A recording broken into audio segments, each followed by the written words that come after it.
The cost of motor vehicle accidents in 2023, 36.8% of all occupational fatalities were transportation-related incidents, which is about 1,942 in that year. Workers in transportation and material moving occupations represented the occupational group with the most fatalities.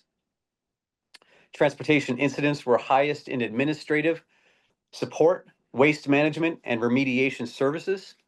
And transportation incidents were second highest in both retail, trade, and construction. In 2019, transportation incidents caused more on-the-job fatalities than even falls and injuries due to contact with objects and equipment combined. What are we going to be talking about today? We're going to be talking about establishing a formal fleet safety policy, a proper accident or incident reporting system, initial and routine driver training, MVR recommendations, and we're going to perform regular vehicle maintenance on all your vehicles. Establishing a written fleet safety policy. This policy should outline requirements, procedures, and standards for recruitment, alcohol and controlled substances testing, all the job duties of your drivers, training, scheduled and incidental maintenance for those vehicles, accident investigation, when and if that happens, and then the personal use of the company vehicles, like if they take the company vehicles home. For example, can they pick kids up from school? Can they take the vehicle to the lake on the weekends? Things like that. The important aspects of a fleet safety policy. As management, you must show your commitment to the policy by actively enforcing its provisions and updating them as necessary. You have to lead by example. Employees will take fleet safety seriously and follow the policy if you do the same. Actively review and update your vehicle fleet policies with owners, managers, and employees. Require all your employees to read and sign off on the policies. Pre-employment screening and new hire requirements.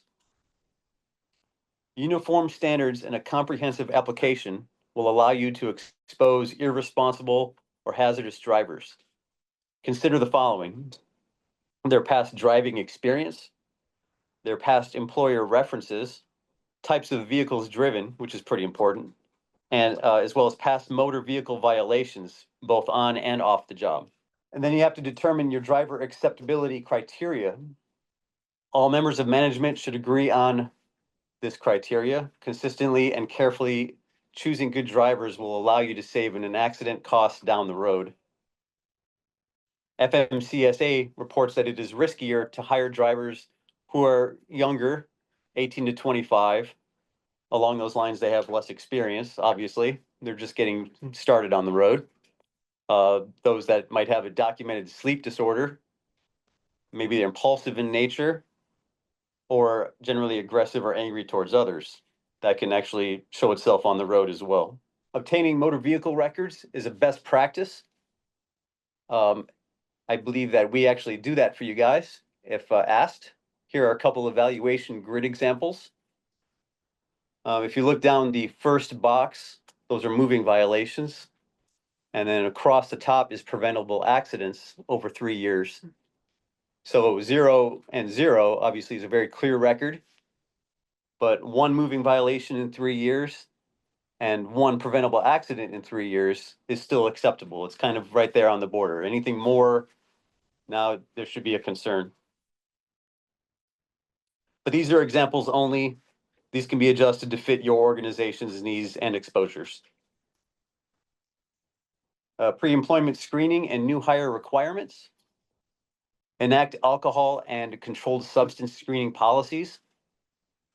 Tests should be required. Pre-employment, post-accident, if reasonable suspicion arises, and we actually have a really good reasonable suspicion policy, which I can send you if you need it, or a random drug test, which is pretty prevalent in like CDL drivers and things like that, but you can also put that into best practice. Reasonable suspicion and substance abuse policies. These effective policies will be conducted as soon as a supervisor observes behavior or appearance characteristic of substance abuse. Reasonable suspicions should be documented with a form and confirmed by another supervisor as a best practice. They should be collected on a random, unannounced basis. They should be conducted before an individual returns to work following an alcohol policy violation. And they should contain explicit consequences for refusal or failure to test up to and including termination. Again, we do have a really good reasonable suspicion policy as well as a substance abuse policy, but we could send you any of that stuff if you need it. A post-accident alcohol and controlled substance abuse policy. These policies will go into effect when a driver receives a moving traffic violation or whenever there is a fatality. They will require a strict timeline. For example, a test must be taken within 2 hours of an accident. They can't be allowed to just go home and, get it out of their system or anything like that. They have to go. They have to contain explicit consequences for refusal or failure to test post-accident, up to and including termination. A lot of places, they just, they make it their policy where if you refuse to take a test, it is basically considered a positive. Ensure that a drug and alcohol testing policy and procedure is follows all local laws and are stated in the policy. Developing a cell phone and handheld show using a cell phone while driving is just as dangerous, if not more so, as driving under the influence. You're literally taking your mind, your eyes, and your hands off the job at hand, which is driving. So you're not paying any attention at all. Very dangerous. Consider prohibiting cell phone use behind the wheel while on the job, even if your state does not do so, but your guy's state does do so. Carefully outline what constitutes proper and improper cell phone use. And by that, you have to let the guys out on the road know if they need to get a hold of you, they are expected to, for example, pull over, get off the road, stop driving.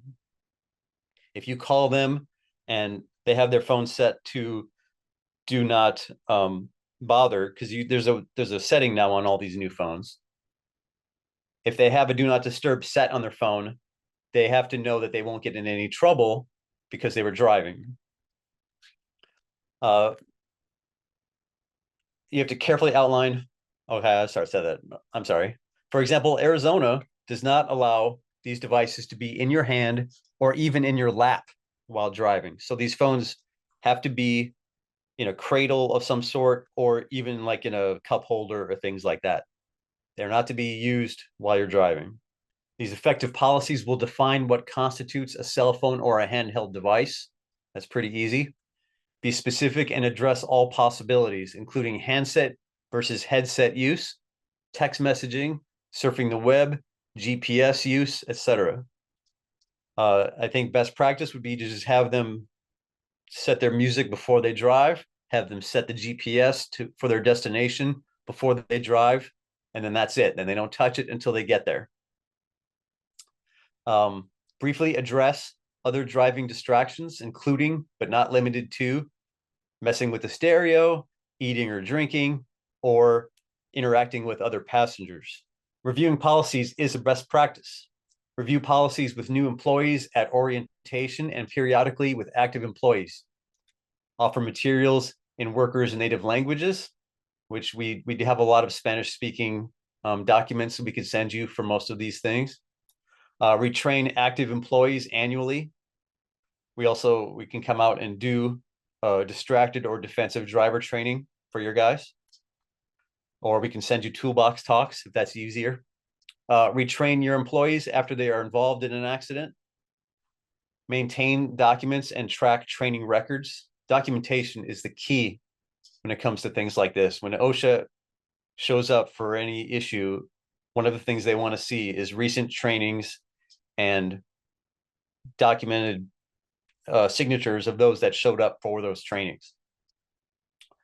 Hold mandatory safety meetings to cover relevant topics.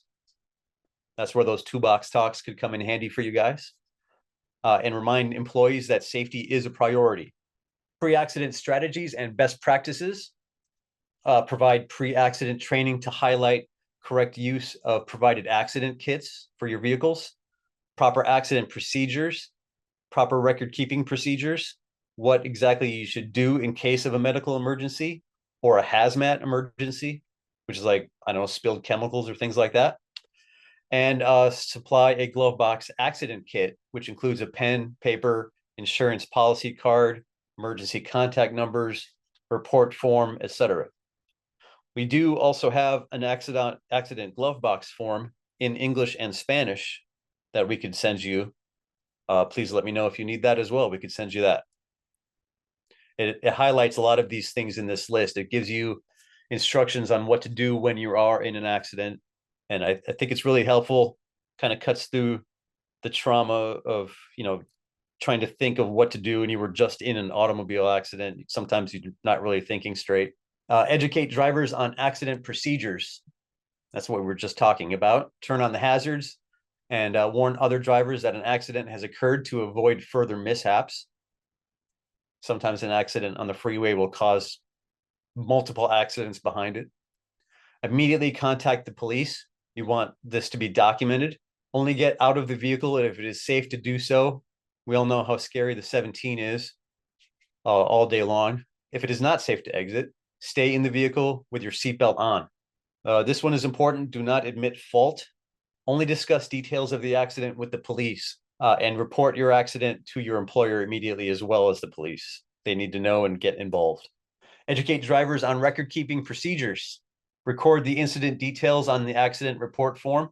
Include details on the other people involved and any witnesses. Also important.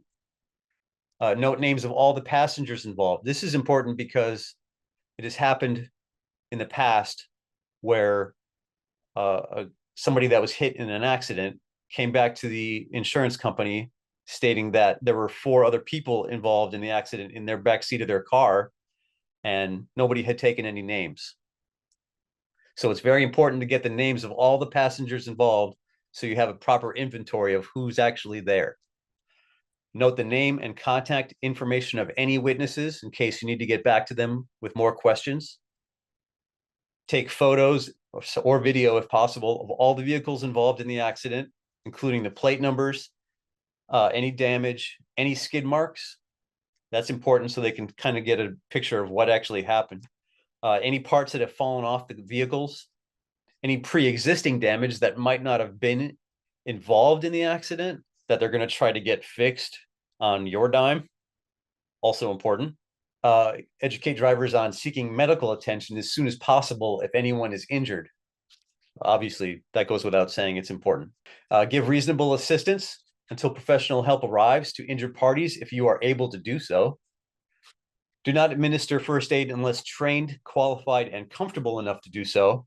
FYI, we also provide first aid / CPR training. We could come out and do that for you guys. If unable to drive the vehicle, contact dispatcher and coordinate arrangements for pickup of whatever cargo is in that vehicle. And like I said, we offer first aid and CPR / AED training. Vehicle inspection and maintenance. Keep detailed records of vehicle maintenance and inspections, including the dates of the service. Require your drivers to complete and sign off on a basic vehicle maintenance checklist daily. This is basically what we in the trucking world, I used to be a trucker, what we call a pre-trip. We would be required to do a pre-trip and a post-trip of our vehicle. Walk around it, look for damage, check the tires, the brakes, make sure all the lights work, the turn signals, all those things. That should be done daily. Even things like window washer fluid. I mean, how important is that? If you get in one of these dust storms, the next thing you know, your windshield's covered with crap. So pretty important. Follow up promptly on any problems or issues your drivers note in a daily inspection log. And that's important if that vehicle is in an accident and you're able to show all your vehicle maintenance checklists that you've kept and responded to. We have a variety of these checklists and we can get them to you if you need them. So to sum up, Establish a good formal fleet safety policy, which we can send you. Determine new driver acceptability criteria, which you might want to tweak a little bit. Establish a pre-employment screening requirement, which we can send you. Develop a cell phone handheld device use policy, we can send you. Review all policies and procedures with new employees and at least annually with active employees. Along those lines, we do have a new hire orientation checklist, which we could send you, and then you could check off the things that you went through with all your new employees to make sure that they all get the proper training. Provide pre-accident training for all employees, and require regular vehicle inspection and maintenance on all your vehicles. Super important. Once again, we are always here to help with anything that you guys need that's safety related. Toolbox talks, safety materials, safety guidelines, anything, whatever you need, please let us know. Don't feel like you have to go out on your own and dig down the Google rabbit hole looking for stuff. Just reach out to us. We're here to help.